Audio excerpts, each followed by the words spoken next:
మీ అన్నయ్య business trip మీద అబ్బే ఆ ఊరు కాదు నా ఓపిక ఉండదు నా మనిషిలో ఆఫీస్ కోసం అని చెప్పి ట్రిప్ మీద ట్రిప్ వేసి మనిషి నీరసించిపోయాడు వదిన.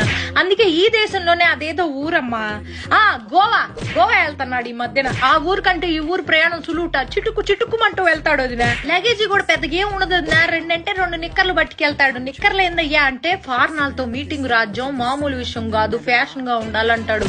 ఫ్యాషన్ అని అల్లాడిపోతా ఉంటాడు మనిషి. ఆ ఊరు వెళ్ళేటప్పటికి ఒక్కసారి కూడా ఫోన్ కలవదు వదిన. ఎప్పుడు చూసినా స్విచ్ ఆఫ్ అని వస్తుంది. ఏందండి స్విచ్ ఆఫ్ అంటే? రాజ్యం నేను చాలా లోతెట్టు ప్రాంతాల్లో ఉంటా, నాకు ఫోన్ చేయడానికి ప్రయత్నించబాక, మీకోసమేగా ఇదంతా అంటాడు.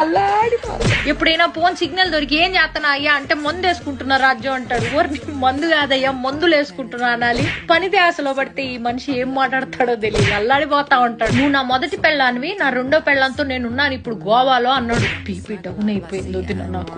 ఏం మాట్లాడుతున్నావయ్యా అంటే నా ఆఫీసే నా 2వ పెళ్ళావే పిచ్చిదానా అన్నాడు. అల్లాడిపోతాడు నా ఆఫీస్ అంటే. నేను కూడా వస్తాను, నన్ను కూడా గోవా తీసుకెళ్ళంటే ఫ్లైట్లు కూలిపోతున్నాయి, దేశం అంతా యుద్ధాలు జరుగుతున్నాయి, నీకోసం నేనేమైనా పర్లేదు కానీ నీకు మాత్రం ఏం కాకూడదు రాజు. అల్లాడిపోతాడు అది నా ఈ పెళ్ళవాడు. ఒకరోజు తెలియకుండా వీడియో కాల్ నొక్కేసే వదిన. ఆయన కూడా చూసుకోకుండా ఫోన్ ఎత్తేసాడు.